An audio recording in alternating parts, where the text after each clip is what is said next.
Finally, the U.S. border is looking secure again. What are the priorities of the Immigration and Customs Enforcement Agency? Director Todd Lyons explains in under 60 seconds. Sean, right off the bat, we focus on the worst of the worst, right? We're focusing on those criminal aliens that have committed crime, those ones that aren't here to have the American dream, those ones that are preying not only on American citizens, but on other migrants in their communities. We're focused on those. We're focused on the worst and the worst. We're also focused on those national security threats.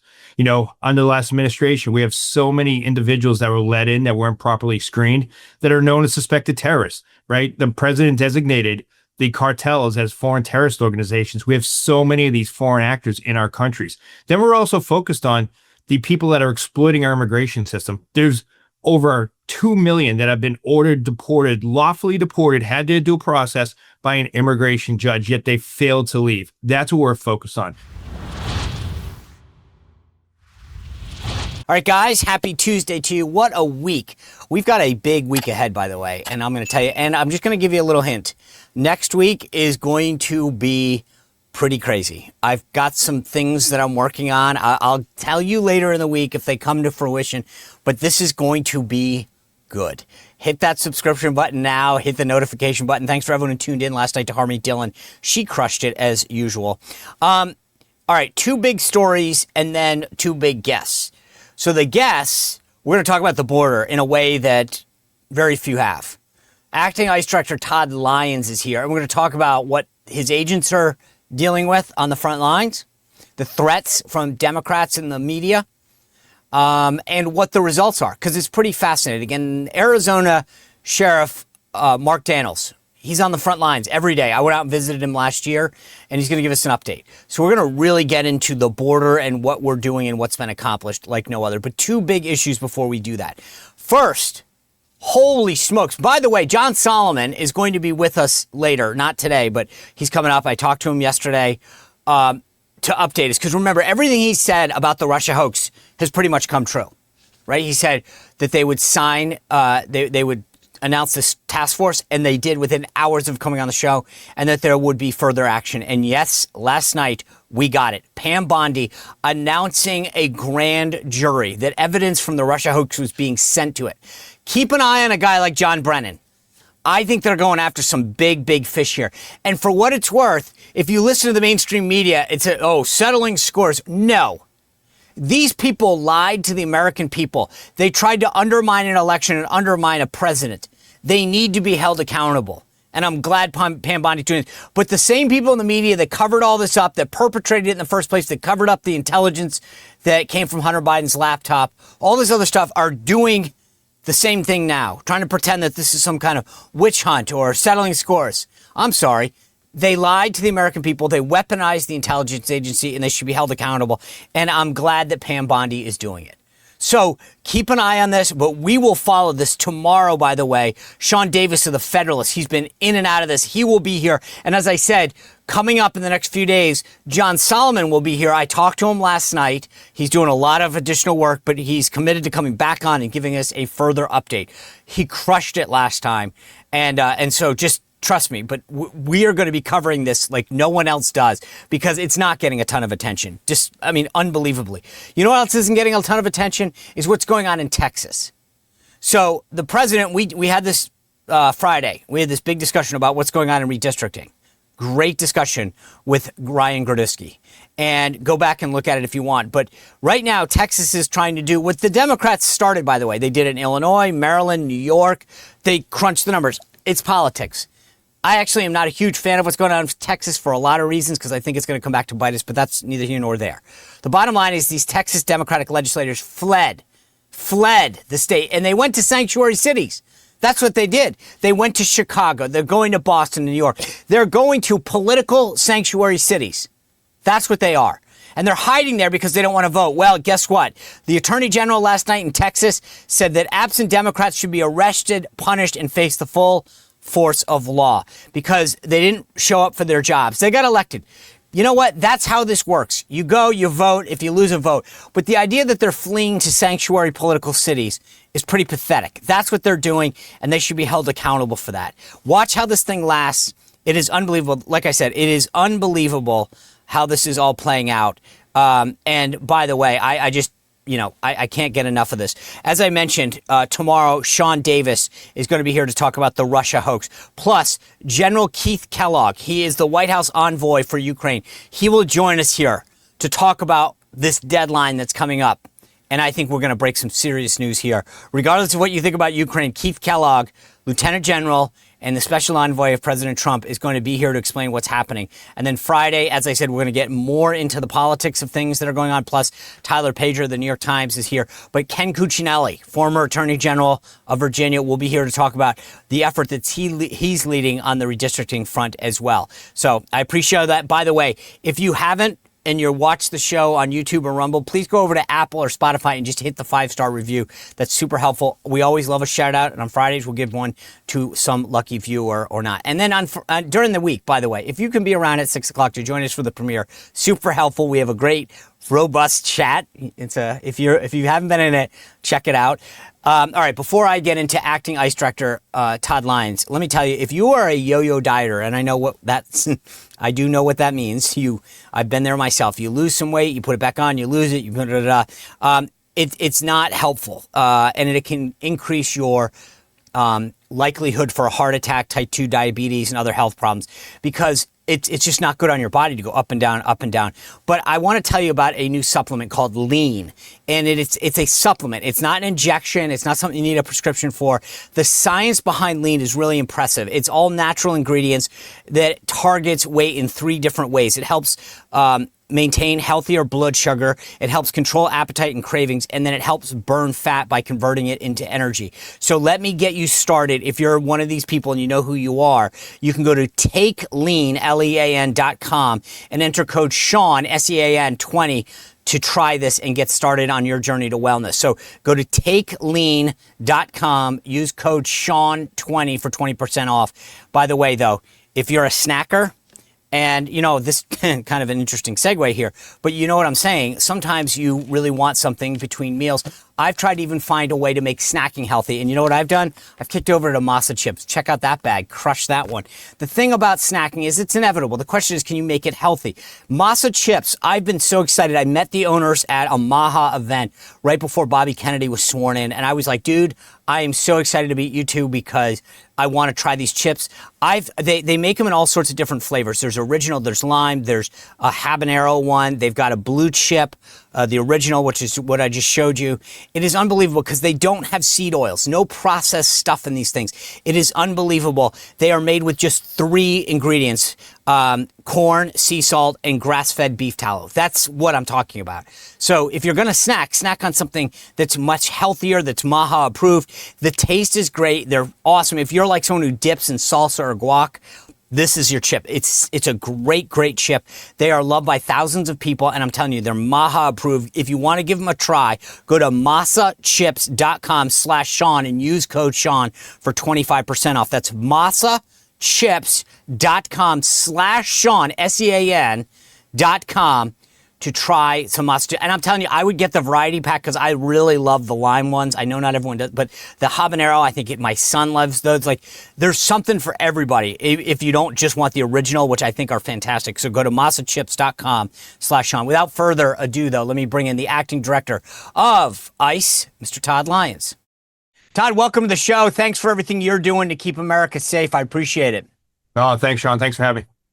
So the first thing I want to start with is that we hear a lot about we hear a ton about not just what the federal government is doing, but the results they're getting. For a lot of people, though, we hear about ICE, which is what you're leading right now, and Customs and Border Patrol. Can you just explain what are the different roles of the 2 agencies? What do you guys focus on, and what does CBP, Customs and Border Protection, do? Sure. Well, pretty easy for the CBP side of the house, between the Office of Field Operations and U.S. Border Patrol. They are protecting the ports of entry and obviously the southern and northern border, as long as with our waterways.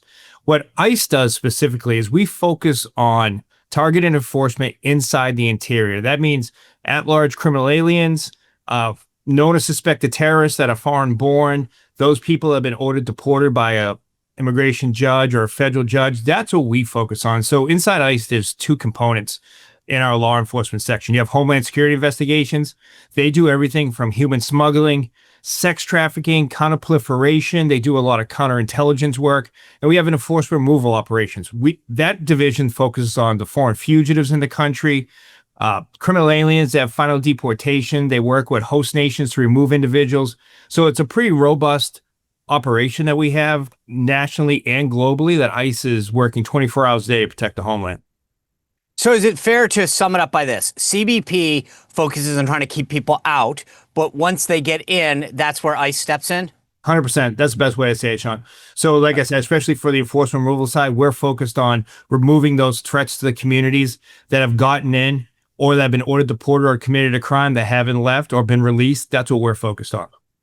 Okay, so what are the priorities of ICE right now? Walk us through when we hear all this noise from the media and the left about people getting deported, innocent people getting rolled up, people who were here legally.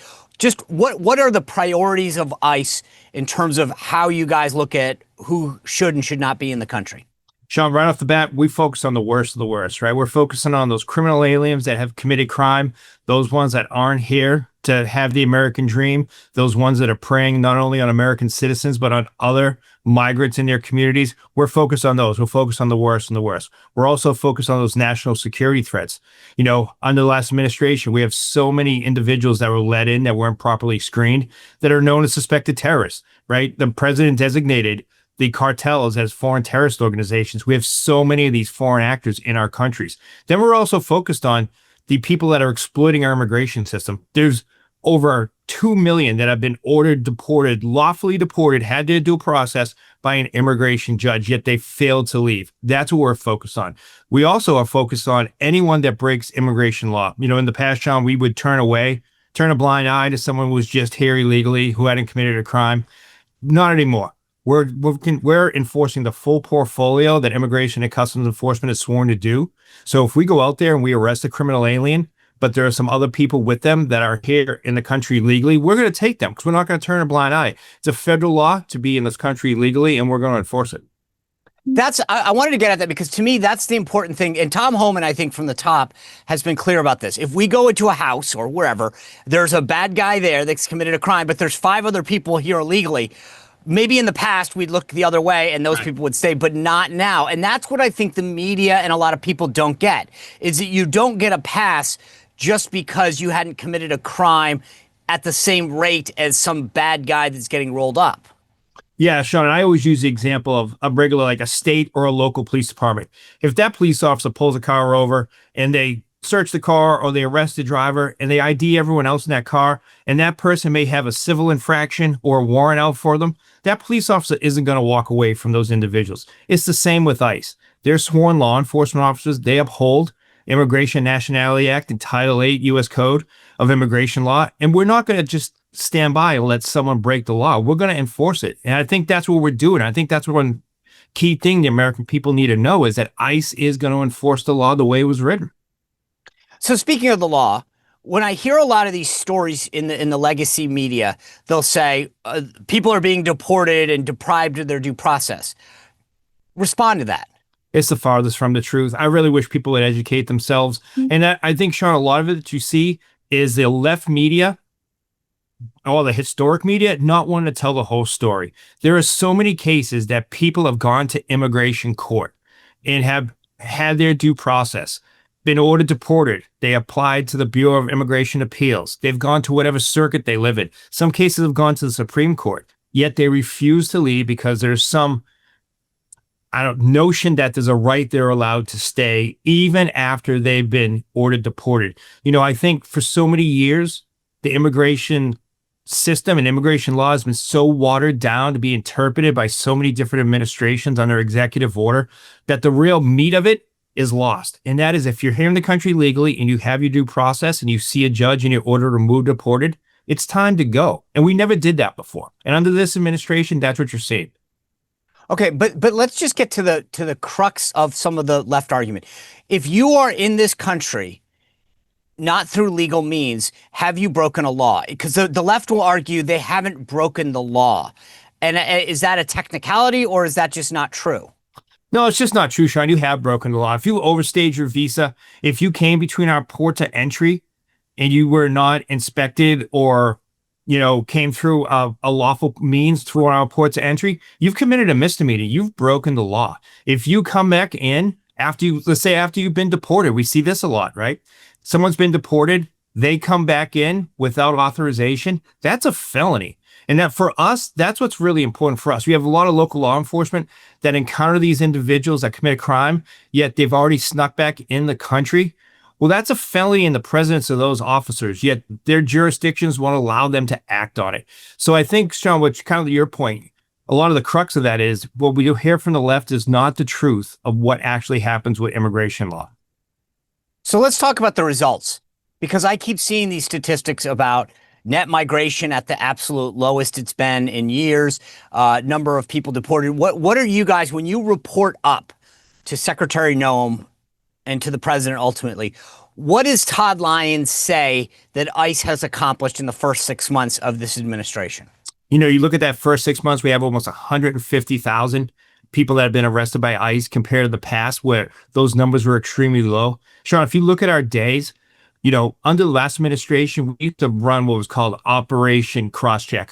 Be a month-long operation. We might have 200 to 250 individuals nationwide arrested. You're seeing days when we're arresting 1,700, at the height 2,400. And 70% of those people, Sean, have a pending or a criminal conviction. So those are actual criminal aliens we are getting out of here. So luckily, Secretary Noem sees us every day. She's out there with us. She knows that we're going after the worst of the worst. And she's happy to report to the president that ICE is going ahead and doing what his administration wants, what the American people voted for him to do, and that is to get those criminal aliens out. But Sean, I think one thing you do see is the fact that ICE still has such impediments in our way of doing our law enforcement duty, whether it be from the threats, doxing, crazy leftist judges, or crazy rulings, that even though we still have these impediments in our way, we are out there making the streets safer by getting these criminal aliens out of here. So, Todd, one of the things that blew my mind is in the past 6 months, ICE has deported 214 sex offenders in Houston alone.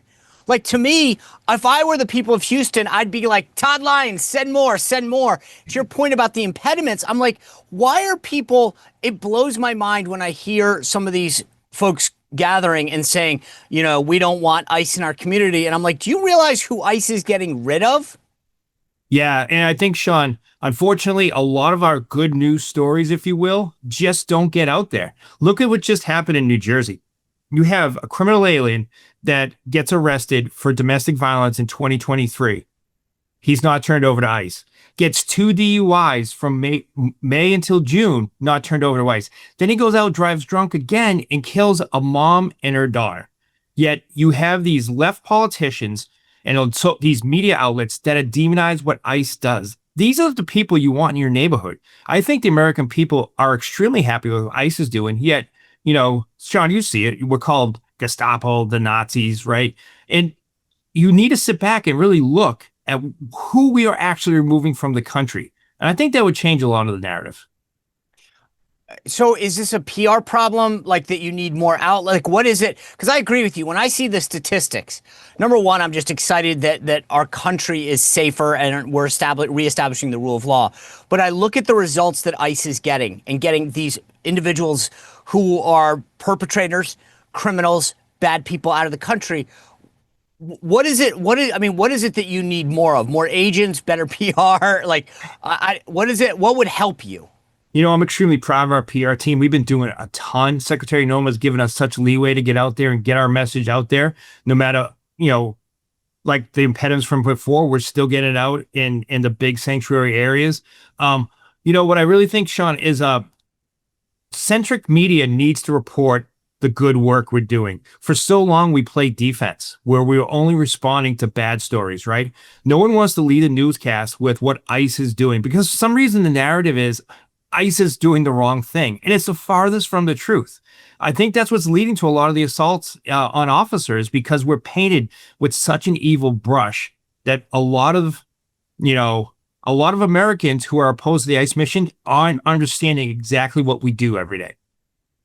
So talk to me about morale, because I feel like on the one hand, if I went to work at ICE, I would in the last 4 years, I'd be like, hey, I came here to do a mission and I can't do it.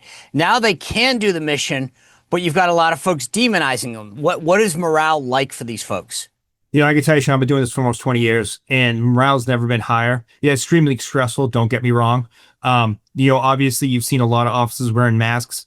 And it is stressful because assaults on officers are up 830%. Unfortunately, that number is going to go up this weekend because we had several assaults just this week alone. Officers are being doxxed. Their families are being threatened. And a lot of it is because of this crazy rhetoric, which is also coming from elected officials. Morale is high, and I think it's getting higher because now with the big, beautiful bill, we're able to give the officers better equipment, better means, hire more officers to help us with our, really strapped field officers that don't have a lot of personnel. And Sean, to your point, last 4 years, we had a lot of people retire or leave service just because they didn't feel like they were doing the mission. They weren't allowed to arrest anyone. They were just letting people in left and right, not allowed to do proper vetting. We have the opportunity now to hire those people back. Our recruiting's great. Joinice.gov. We have almost 79,000 applicants right now, people that want to do this job.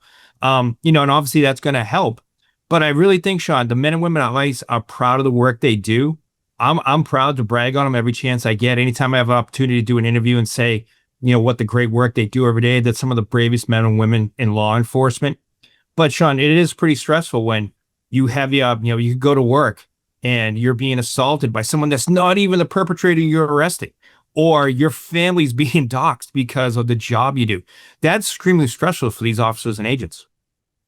I remember, Todd, it's not just that you stand up for your agents, you defend them vigorously. And I saw that one press conference where you came back to the podium and said, yeah, they wear masks. Do you know why? Because people are putting their names and addresses out on the internet and threatening their families. I just can't imagine. I dealt with this on a personal level where people would come to my house or put my, address and stuff. But when you're in law enforcement, upholding the laws that are on the books and having your family, I got to feel like one of the things that I thought was interesting is people would ask me all the time, do you feel safe when I worked in the White House? And I say, of course I would feel safe. My office is literally 25 feet from the Oval Office. If I don't feel safe, we're in big trouble. But I'd say my family is what I worry about, because when I'm at work, I got like 1,000 people around the president with guns, Secret Service protection. My family, though, doesn't. So how is it for those families of your officers? Did they feel like they're getting the support that they need? They do. I think we have a great peer support program. I think they know that Secretary Noem takes all steps to make sure we're, making not only officers and agents safe, but doing what we can for their family. And Sean, like you, I take it personally. One reason why I did get fired up at that press conference and go back was because in 2022, under the last administration, when ICE wasn't being targeted like it is now, my family got targeted by Antifa. So I personally know what it's like to have protesters and people that want to do your family harm to show up at your residence, right? They put 23 body bags in my lawn with a 16 by 24-foot sign that says Todd Lyons kills for ICE and listed my address everywhere as a sex offender. So I know what the men and women of ICE on the ground are going through, right? So I want to do everything in my power to make sure they're protected, because under the last administration, no one did anything for my family. So I'm not going to let that happen to the men and women of ICE now. Yeah, I mean, I can laugh at this now, but literally, someone put my house up for sale.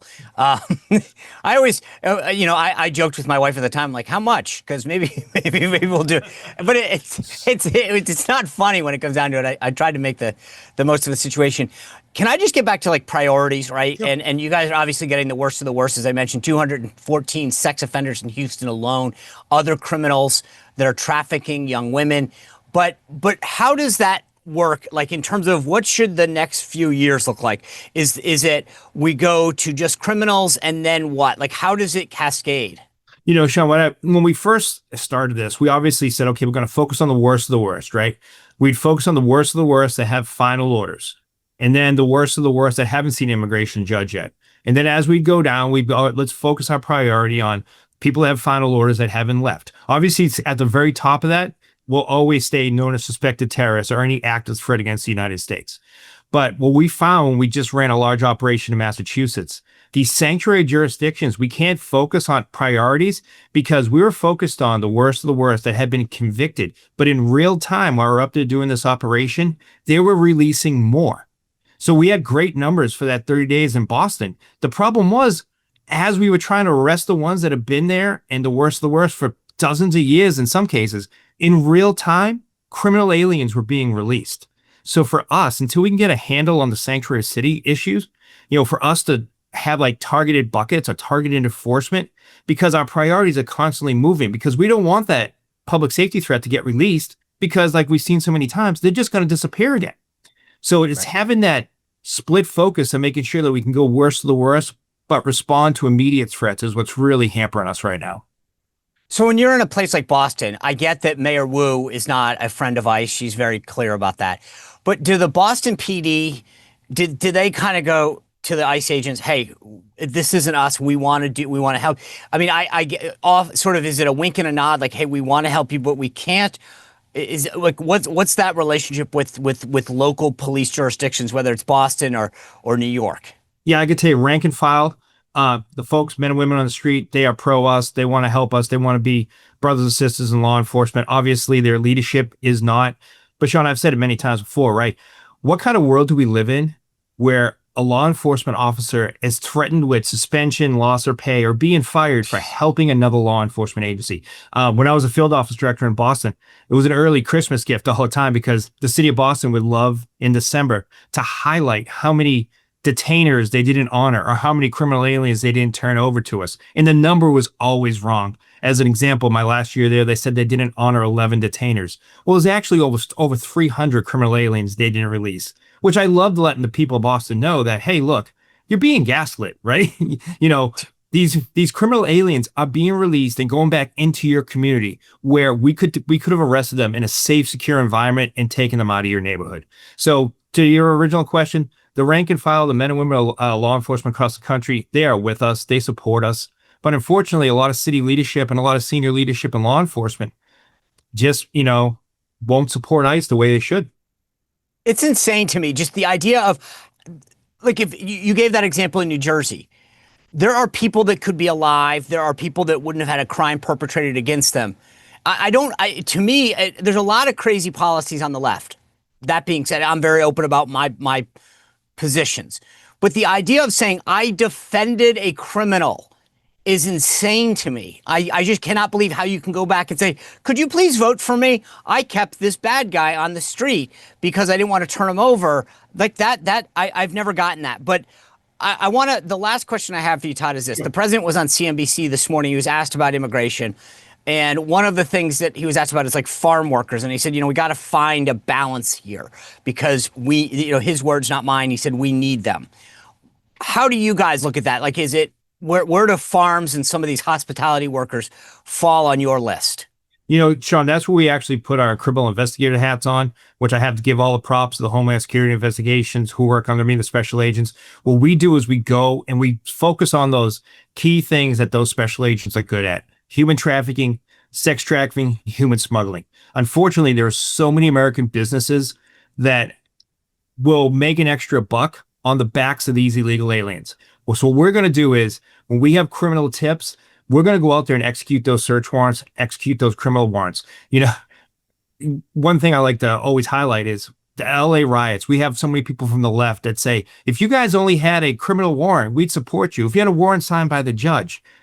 What started June 6th was a criminal investigation at a work site. What happened at the marijuana grow facility was a criminal search warrant that exposed human trafficking, child trafficking. That is what we are focused on. So while we're going to arrest those illegal aliens that are working illegally, we're also focused on these businesses that are acting as a criminal enterprise on the backs of these individuals. That's what we're going to focus on. No one ever wants to say that, do they? They talk about this cannabis place being rated, and yet it's like, yeah, but don't you care about children because they're being exploited? No one wants to tell that story. Todd Lyons, thank you for everything that you and your agents are doing out there. I really appreciate the work that you're doing to keep America safe. And again, just for what it's worth, a big thank you for that. Sean, thanks. I really appreciate the support. And I really thank you for giving me the opportunity to come on and really brag on the men and women of ICE because they're real true American heroes. Well, they deserve it. Todd Lyons, thank you for everything that you guys are doing at ICE. Look forward to catching up with you soon. Great. Thanks, Sean. Look forward to it. You bet. All right, guys, fantastic with Todd. Let me bring in someone on the front lines, my good friend, the sheriff of Cochise County, Arizona, Mark Dannels. Sheriff, good to see you again. Thanks for joining us. Thanks for having me, Sean. It's always a pleasure. So last fall, I had the opportunity to visit you and your officers, go down to the border. It was a pretty scary sight, what was happening at the border. The wall was being sold off. No work was being done. I mean, I was blown away to see it firsthand. So let me start by just asking, like, what has changed in the last 6 months? Well, again, thanks for having me on, Sean. And I will say this, we were abandoned along with many other border counties. And I'll be honest with you, beyond into the country when it comes to border security, securing this border and ensuring that there's consequences. And that's not an opinion by me. It's a fact. You look at the historical numbers. What we saw in this county was deadly. It was tragic. And it's sad to say it changed who we were when it comes to our quality of life. Where we're at today is like somebody pulled a switch. President Trump's priorities, which wasn't in the last administration, was to secure this border, add consequences for those that break our international laws and come into our country illegally. And we've seen the difference. We went from thousands a day to double digits. I mean, it's incredible what's going on. Do we still have some smuggling? Do we still have pursuits? Yes, but nothing to the magnitude. In fact, out of my 4 decades, Sean, this is probably the best I've ever seen it. Wow. So just to give people a perspective, what was it that you guys faced in prior to January in terms of human smuggling, drugs? What was it that the folks in Cochise County faced the biggest threat from? Again, something I had never even seen. And again, I worked this county, like I said, 41 years in one capacity or another. And I'll tell you, what I saw was international smuggling being exploited on the back of America. We had 1,500 estimated smuggler drivers driving from all over the country. 2 former cops, for example, one out of Chicago, one out of Tucson, Arizona, came to Cochise County to partner with the criminal cartels, pick up drugs, pick up people, you name it, and drive out of the county at 100 miles an hour because that's what they were instructed to do. If they were tried to stop, law enforcement tried to stop them, it took off again in deadly speeds. And that's where a lot of our death came from. Endangered our communities. I mean, our public was amazing in support of law enforcement down here because they knew we were doing the best we could. Put that in perspective, in 3 years, Sean, we booked over 4,100 people in my county jails. We had 3 of them in this county for border-related crimes, not immigration, border-related, state-related crimes, up to double-digit murders. So it gives you the magnitude of something that, incredibly, I couldn't even imagine and would never have predicted. Put that in perspective for the average person listening to you today, for the viewers. On a bad year in Cochise County for border-related crimes, we hit 10% of our jail population was border-related. Under the Biden administration, we hit up to 44% of all the people in my jail were border-related. That shows you how bad this got down here. We did everything we can, working with our county attorney, our law enforcement, state, local, and federal, to do what we could. We never left the pressure off and never let the cartels know that, because we enforced the rule of law. And so we held those gates closed the best we could. So when you talk about the cartels, I always got the feeling that under the 4 years of Biden, they knew that they weren't going to get prosecuted or stopped and that they could kind of just send people over the border. Has that signal gotten through, meaning it's not just the physical barriers that maybe have changed, but the psychological barriers, that it's not worth it anymore? Is that message getting through? Oh, 100%. And it's proven through the action at the border. I mean, when you look at state, local, and federal, law enforcement has been united under this administration to work together.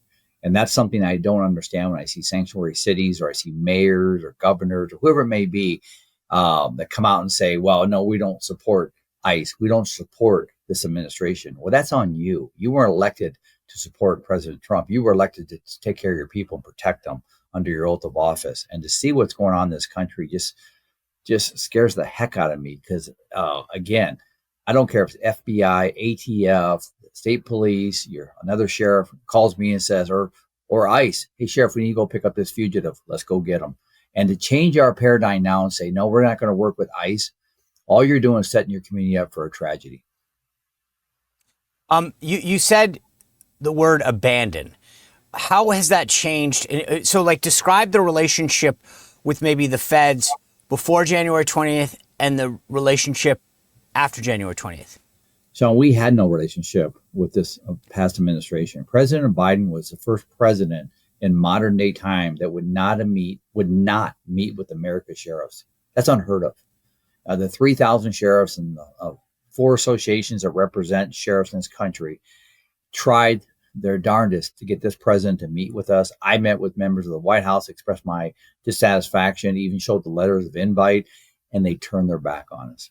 So that tells you they had no intent to work with us, and that's why I call it intellectual avoidance and abandonment with intended consequences. The intended consequences is tragedy in this country right now when you see people being killed by those who came across the border legally and were allowed to stay in these sanctuary cities. Shame on those mayors, shame on those governors, and shame on politics for allowing that to happen.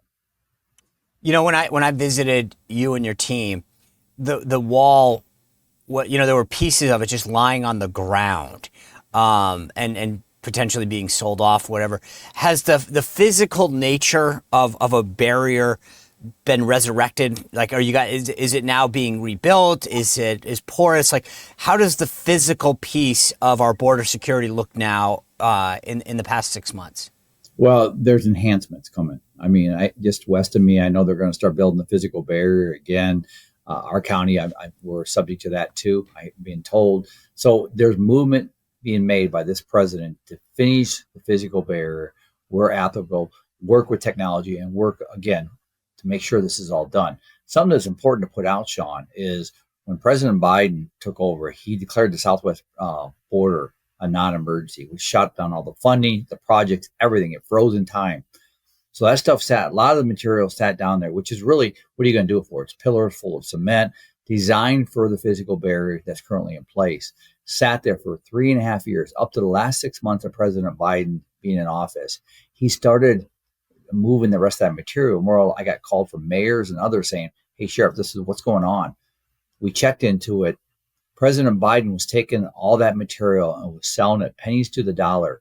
What that means is he's forcing this new administration, President Trump, to go out and buy it all new. It puts an expense tag, not on President Trump. It puts it on the American people. Instead of leaving it there for what it was designed to do, because he didn't have the will to secure it, he actually cost the taxpayers a lot of money because Trump has to now go back and get all that material and build it again. What a shame. That is, I mean, honestly, it's one thing not to do it and to enforce policy, but we're now literally going to have to pay for it. So is any of it salvageable, or are you guys actually going to have to go out and see new stuff come in to make that physical barrier present again? What's left can be used, but they're going to have to make more. There's no doubt about it. What a waste, again, a waste of taxpayers' money based on political ideologies and lack of will. And that's what's most frustrating about it. Congress knew about this, Sean, and I'm going to call it on this one. I've said it in the previous 4 years. I'm going to say it again. 51% of Congress, where are you? You knew that was being sold off down here. We called the congressional offices and they said, oh, yeah, we know what's going on. Why aren't you telling the American people? Why are you not rallying your sheriffs, your mayors, and others that care about border security? They could have brought this to attention. Again, where is Congress? Even now, where is Congress? We have the opportunity to change and solidify, put some teeth in some of our immigration laws, our border security laws. 51% has chose not to sit back. And I blame both parties on that one. We need to unite this country when it comes to border security and protecting our communities. The threats that you guys face, if I recall, is a lot of smuggling. And that's what I found so fascinating, because I think you and I were talking, or it was one of your deputies, and what I found fascinating for the first time ever, and I'm a guy who I think covers this pretty often, but we're talking about how in so many communities, these smuggled individuals are doing things like check cashing or working in restaurants, whatever. And I thought to myself, I had no idea that this was happening in communities around the country. And that's the thing, the enterprises through the cartels and the illegals that are coming across the border. And I got to preface this with you, Sean. Think about it. Over the last 4 years, you could have come in the country, did a high five, and you're allowed to stay here. Catch and release. Well framed in this country under President Biden. So the ones the gotaways, the ones that had to be smuggled in the country couldn't do that because of their criminal past, their aggravated deportees, or they're from countries of interest. 2.2 million. Think about that. They came in this country not to find the American dream. They came in this country to set up criminal enterprises, what you're talking about right there. Last year alone in our border operation, which is a regional border operations center hosted by the Cochise County Sheriff's Office, myself and my team, state, local, and federal working here. We did 54, I believe it was 55 search warrants last year, border-related crimes in Cochise County and all the way up to Phoenix and beyond, trying to go after those enterprises because they're not stopping in my county, not with me as sheriff. They're heading out of here, but we're chasing their tails. We're going to put them and hold them accountable. We're on some huge cases this year in 2025. I'm getting a brief at 8:00 this morning here on a big case we're working on. Again, we're going to continue to go after the cartels because what they're doing in this country is not the American dream. But for people out there who hear the media say, Sheriff, if you're not someone who's committed a crime, why are you being deported?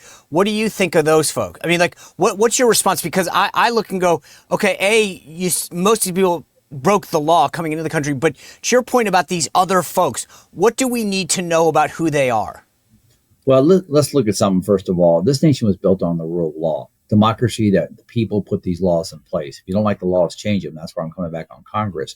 But I think we need to get some balance within our immigration laws. And there's got to be some steadfast. President Trump did not create the problem with the 2.2 million gotaways, with the catch and release program over the last 4 years, which just magnified the problem even worse. But he's taken the heat on it because he's trying to do what his oath says, and that is enforce the rule of law. People that came in the country illegally need to make it right. You just can't stay here. The ones that have been here 20, 40, 50 years, LA called me the other day, been here 60 years. There's got to be some resolutions in there, and that's where Congress comes into play because they've established 60 years here in the country. Does it make it right? No, but we got to make it right somehow, and that's where Congress was elected to do. What this administration is focused on, Sean, is the worst of the worst. The ones the gotaways, the ones that are in this country that are committing crimes, the ones that came in this country illegally, or even here on a temporary visa until their case is adjudicated and they're committing crimes, they need to go. I'll be the first to say that. These people talk all the time that, hey, that's not right. Well, then make them your neighbor and see what you think about that. Bottom line is they're not here to fulfill the American dream. But I think there's, in my mind, at least maybe four groups. You've got what we call DACA folks, people who are brought in as children. And that's obviously, I know the phrase through no fault of their own. Then you've got people who came here illegally, right? But maybe haven't committed a crime, but have been here a while, haven't committed another crime. And then you've got the big criminals who are whatever. But I think, and correct me if I'm wrong, and maybe this is because this is my fourth bucket. They're between number 2 and number 4, which is people who came in here illegally, but are part of some sort of greater criminal cartel crime process. Is that how many roughly do you think that is, and what are those people doing? Well, you got 2.2 million over the Biden administration that came in this country illegally. Every one of them that did this, that are involved in, majority of those are, I promise you, commit to you in the fact that just based on the fact they could have just come in illegally, got a catch and release, and they're in the country. But they did this because they couldn't run up the law enforcement and give up. So I guarantee you the majority of those 2.2 million all need to be removed because I guarantee you they're working in sex trafficking, drug distribution, gangs, some kind of criminal enterprise working with the cartels. Let me just tell you that the numbers between 2 and 4, that's what this administration is focused on. I've sat through many briefs. I just got reappointed to Homeland Security Advisory Council by President Trump as a public safety liaison working in that committee. And let me just say this to you, Sean. The bottom line is they have to go. They're not doing any good for this country. They need to be held accountable. And that's a task in itself. Not the farm workers out there that have been out here for 30 years working on a farm. Those is not what the priority of this administration is. It's the worst of the worst. Mr. Holman has said that numerous times. I support that 100%.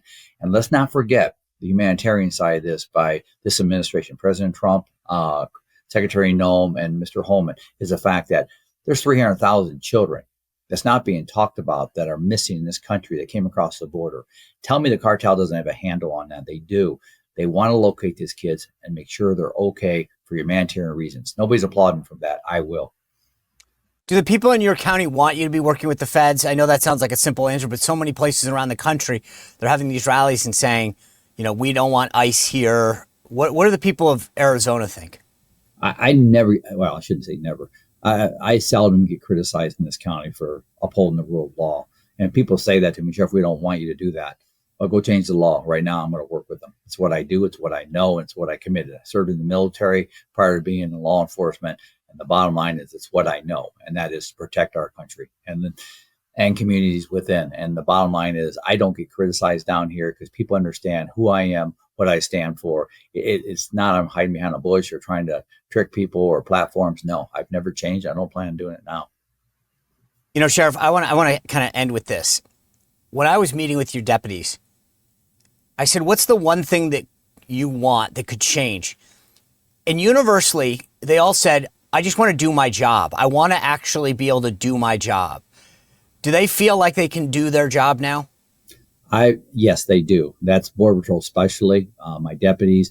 I've always been, I believe, empowerment to the lowest level. We train them, we hire their talents, and we give them the tools, the resources, and confidence to go do the job, and that is protect society.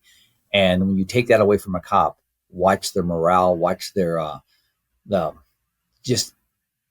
their spirit go down. And I'm telling you, this is what I saw with Border Patrol and federal agents over the last 4 years. They've been reemployed, as I've called it, doing the job. They're smiling. And let me tell you, when we all work together, this country's so much better off. Yeah. Last question. If you had to gauge your officers' morale on a scale of 1 to 10 a year ago, what would that number be and what is it now? I would say you would have a high frustration level because we were taken out of our communities to protect the border, which is a federal problem, but we were doing the federal government's job. We were overworked, overtasked, and that's where the frustration comes from. If you asked it now, I'd say we're at a 9 or 10. There's always going to be that one day that they're back to a 9. But Sean, just so you know, I do a survey every 3 years before I run for office within my internal staff. It's a blind survey. And the reason I do that is if I don't get high satisfaction from my team, I don't run for sheriff. The bottom line, if I'm not serving internally, I can't serve externally. So again, the last one I did, a simple survey, the first question is, you like working at the Cochise County Sheriff's Department? 100% of the people said they did. We're doing something right. And that's because I empower my people that wear a badge and my support staff and my officers in my jail to do the job they were hired to do. I think every politician should do what Mark Dannels is doing. That, to me, that if you couldn't get a passing, I love that. That's such a great thing. If you can't pass it internally, then you shouldn't ask for the voter. I love what you're doing. Sheriff, thanks for everything you're doing to keep not just Arizona, but the rest of the country safe. I appreciate your time and everything that you and the folks down in Cochise County, Arizona are doing for the country. Thank you, Sean. Appreciate what you're doing too. Take care. Good seeing you. You bet. Good to see you. What a show today. As I mentioned, tomorrow we've got a big show coming your way. Sean Davis, the Federal, is going to break down the Russia hoax. Plus, we will talk about what's going on in Ukraine with General Keith Kellogg, the White House envoy. He is going to be here exclusively to explain what the plan is going forward, what Russia will face. Thanks for tuning in. I dropped a new newsletter today at SeanSpicer.com. Sign up for it. We'll see you back here tomorrow on the Sean Spicer Show. Well, if you enjoyed this content, make sure to like this video, subscribe, and click the notification bell to get more.